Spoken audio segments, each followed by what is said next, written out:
Sahabat Shalom, malam ini kita akan melanjutkan topik tentang bersaksi dusta.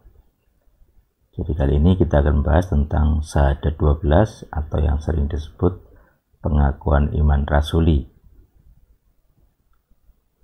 Pengakuan iman rasuli berdasarkan percaya. Jadi secara umum konsepnya adalah saya mengaku percaya. Nah, kita akan melihat konsep ini didasari ada satu ayat kunci di mana kamu percaya sekalipun tidak melihat. Karena ayat kunci ini, maka kita tidak bisa membuat pengakuan iman atau syahadat sebagai saya bersaksi. Saya bersaksi, melainkan saya percaya, dan dianggap ada 12 item ya di zamannya para pendahulu iman itu 12 pengakuan. Saya mengaku percaya, bukan saya bersaksi. Nah, ini penting karena kita saat ini ya bukan saksi mata dari peristiwa salib, tapi kita percaya kepada pengakuan atau kesaksian dari orang-orang yang pernah melihatnya. Makanya nanti akan saya bahas juga dari ayat yang mendukung itu. Demikian, jangan lupa subscribe, like, share, dan komen supaya channel ini semakin bermanfaat, semakin berguna bagi siapapun yang bersedia belajar dan pikirannya bisa digunakan secara penuh. Tuhan yang hidup bersama kita. Amin. Kita akan melihat materi tentang syahadat 12. Jadi saya terinspirasi dari salah satu artikel di media online. Dia membahas tentang syahadat para rasul.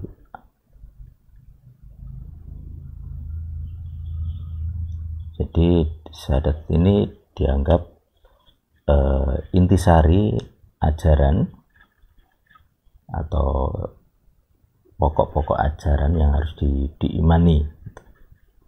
Dan angka 12 dianggap itu dari 12 murid-murid Yesus. Nah, kita akan melihat poin penting dari pengakuan ini adalah saya ingin menekankan kembali bahwa ada bagian percaya. Seperti ini. Jadi di Yohanes atau Yohanan ya, Yohanan 20 ayat 29, Yosua berkata kepadanya, "Hai Thomas, karena engkau telah melihat aku, nah engkau telah percaya. Berbahagialah mereka yang tidak melihat tetapi percaya."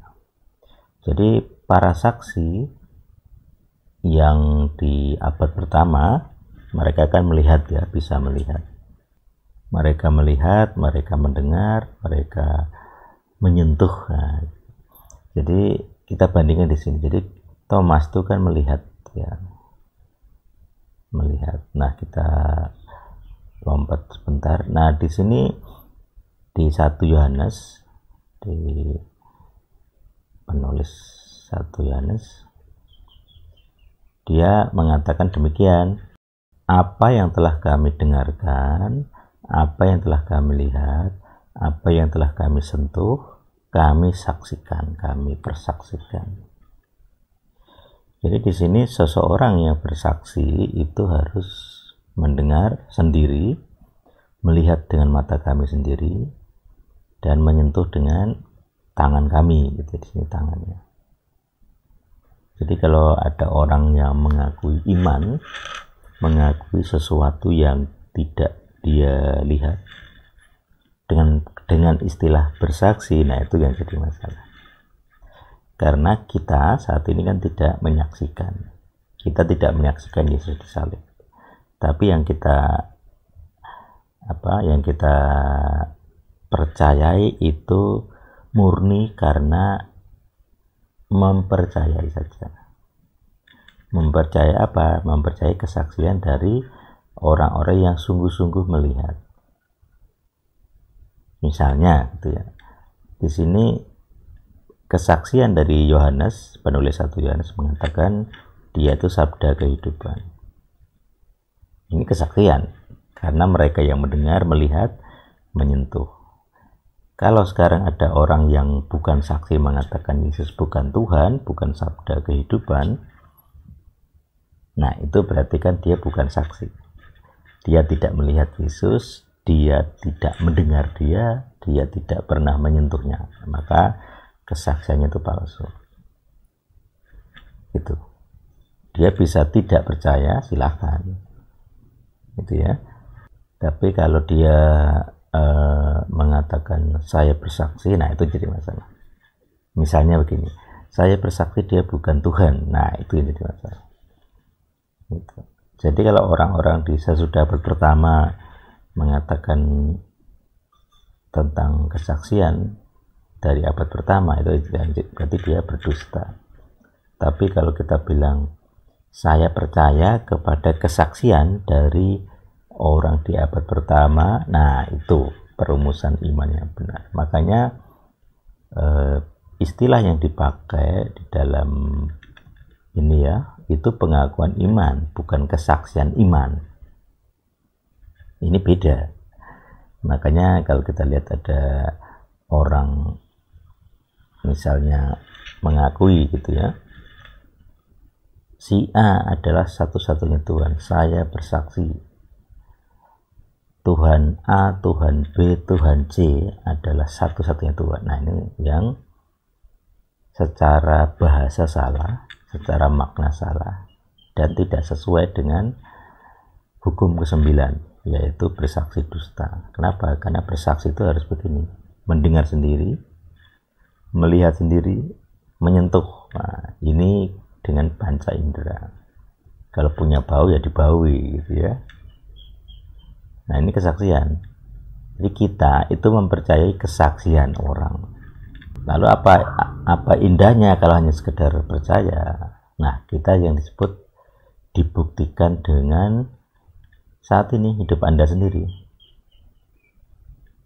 Karena dikatakan di sini berbahagialah yang tidak melihat tapi percaya. Kenapa berbahagia? Karena dia memiliki roh yang bisa melihat.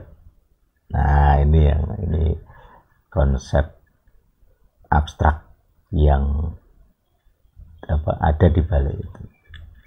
Jadi kalau orang tidak melihat bisa percaya, berarti sebenarnya rohnya bisa melihat. Siapa Tuhan yang sebenarnya itu? Nah itu bahasan yang sangat dalam, sangat filosofis. Dan itu bisa dibuktikan dengan pengalaman, dengan kekuasaan, dengan kuasa. Jadi pengalaman bersama Tuhan atau sosok ketuhanan itu harus real, harus nyata. Jadi sesuatu yang tidak bisa dimanipulasi manusia. Misalnya Anda minta sembuh, Anda sembuh tanpa obat, tanpa medis. Nah itu baru disebut kuasa. Anda membutuhkan, kemudian Anda mendapatkan, Anda mengetok pintu, maka pintu dibukakan. Itu yang disebut berbahagia, hidup berkelimpahan.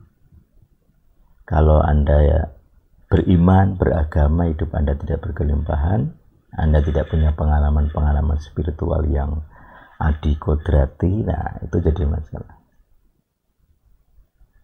Berarti Anda cuma teori, umdo gitu ya, ngomong doang, percaya doang.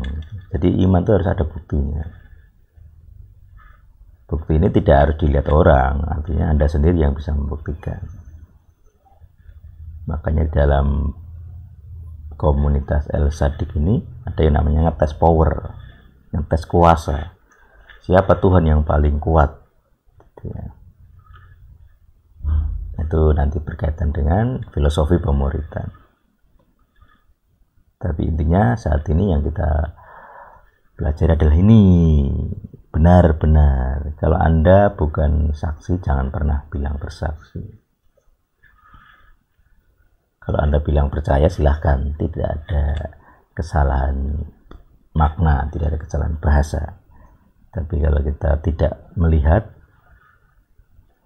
tapi ngomong saya benar-benar melihat, bersaksi, nah, makanya di dalam istilah kita pakai bukan kesaksian iman, tapi pengakuan iman ya tadi.